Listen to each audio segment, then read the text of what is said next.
Okay girls, today I'm going to show you a video about the Arab-Israel conflict so you can understand better about this topic and the current situation.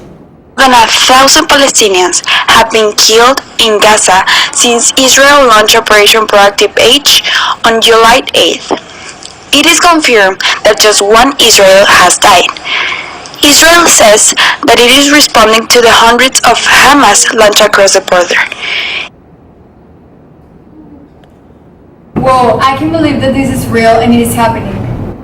I know, right? How could this be even possible? I mean, some people say it is a religious conflict, some say it's a governmental conflict. I really don't know what is happening. I'm so confused.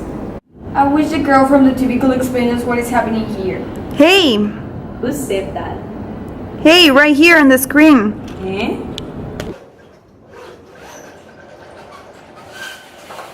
True that the conflict between Arab and Israel is religious. That's right, in the Bible, God told Abraham that one day he will give him a child and that child will inherit the land of Israel.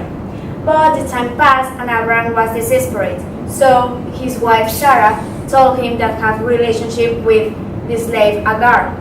So then God gave him the promised baby. So Abraham and Sarah got two babies. The one with Agar, the slave, that was named Ishmael, and the one that was the promised baby, that name was Isaac. Ah, so Abraham had two children, one with his wife and one with the slave, right? Exactly, and the conflict is that the Jews believe that they are descendants of Isaac, the child that God promised. And the Arabs believe that they are descendants of Ishmael, the child that Abraham had with the slave. I got it. So that is the main reason. It is not the main, but the first one. The other one is about territory. But to discuss this, we need to go back to the World War I, when the Ottoman Empire was weak and France and Great Britain took advantage of it. Oh yeah, I remember I saw in a documentary in 1919 the UN divided the territory of the Ottoman Empire, and I think it was like Great Britain received Iraq, Jordan, and Palestine, and France received like Syria and Lebanon, right? Okay guys, now we're going to continue about the same topic. Exactly, and then the Jews asked the Prime Minister of Great Britain, and if I remember, is Lloyd George, and he accepted. But why Jewish want to return to Palestine if Europe had more economic opportunities?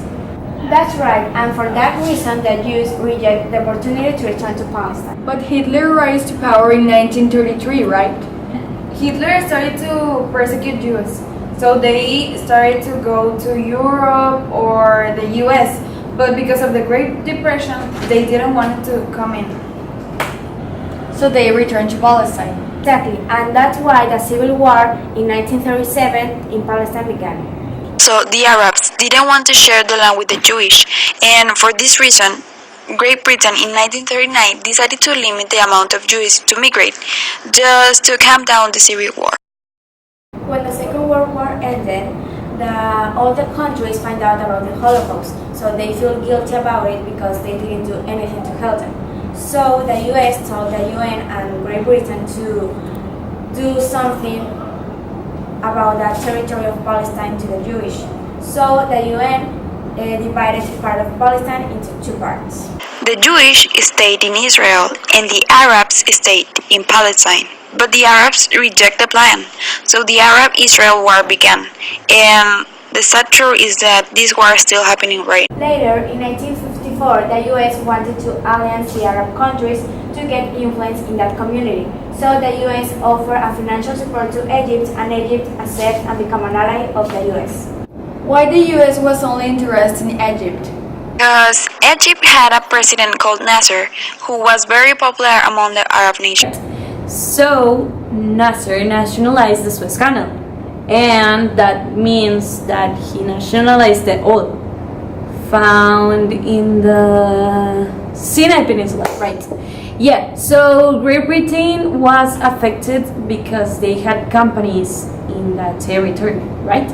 Yeah, and Great Britain launched a military attack against Egypt in 1956, if I can remember. Yes, and Israel allied with Great Britain, right? because Israel wanted to eliminate Nasser before Nasser destroyed Israel. Yeah, sure.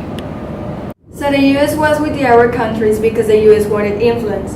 Great Britain was in the war with the Arab nations because of the nationalization of the oil, and Israel was with Great Britain because he thought it was a greater opportunity to defeat Nasser. And what happened? Who won? The result of this war was that Great Britain ended humiliated because for the first time the Arab nations won a war against the British, and the second one because the US demonstrated to be a stronger country than Great Britain. And that's basically it. Now you know more about the Arab-Israel conflict.